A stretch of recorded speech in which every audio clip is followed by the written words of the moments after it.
Socialist Vinod channel में आपका स्वागत है। आज हम बात करेंगे यूजीसी। आगे यूजीसी है क्या? यूजीसी कहते किसे हैं? यूजीसी पे इतना वो हल्ला है। यूजीसी का फुल फॉर्म होता है यूनिवर्सिटी ग्रांट्स कमीशन, यानी विश्वविद्यालय अनुदान आयोग, जो भारत सरकार की एक वैधानिक संस्था है जिसकी स्थापना 1956 में हुई थी। इसके कार्य क्या है? ये उस शिक्षा की गुणवत्ता को सुनिश्चित करना है, कॉलेजों और यूनिवर्सिटियों के लिए नियम बनाना है, विश्वविद्यालयों को मान्यता देना, रिसर्च स्कॉलरशिप को बढ़ावा देना, शिक्षा में समान अवसर को सुनिश्चित करना है। यूजीसी का उद्देश्य है कि भारत की उच्च शिक्षा प्रणाली पारदर्शी और न्यायपूर्ण और गुणवत्तापूर्ण बने। उस शिक्षा संस्थानों में जाति, रिलीजन, जेंडर इत्यादि आधारित सामाजिक भेदभाव को रोकना।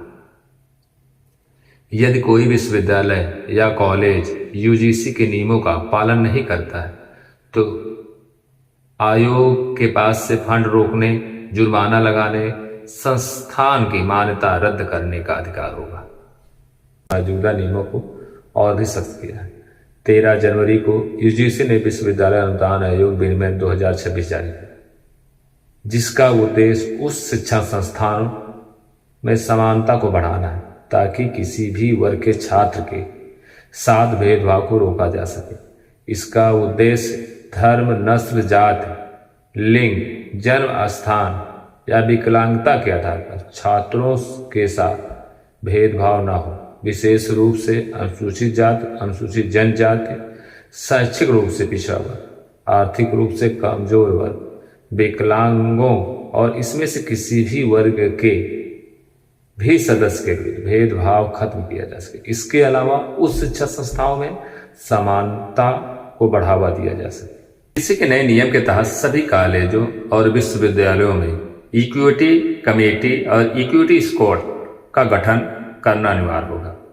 नए नियम के अनुसार हर उच्च शिक्षा संस्थान 24 घंटे सक्रिय हेल्पलाइन सेंटर स्थापित किया जाएगा, जहां छात्र भेदभाव से जुड़ी शिकायत दर्ज करा सकेंगे।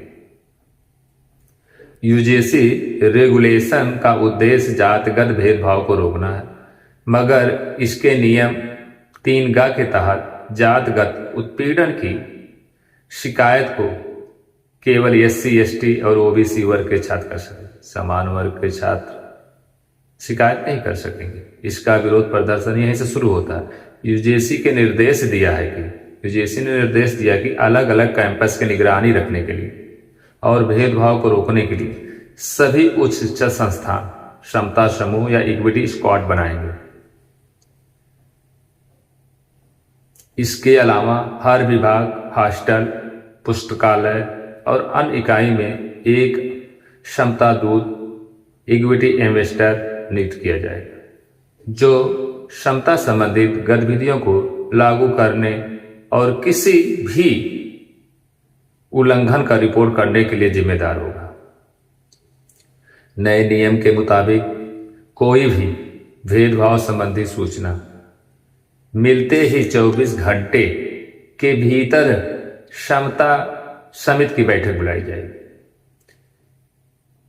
15 वर्किंग डेज में जांच रिपोर्ट संस्थान प्रमुख को भेजी जाएगी और प्रमुख को 7 वर्किंग डेज के भीतर जरूरी कार्रवाई करनी होगी। अगर मामला दंडनीय अपराध की श्रेणी में आता है तो पुलिस को तुरंत सूचित किया जाएगा।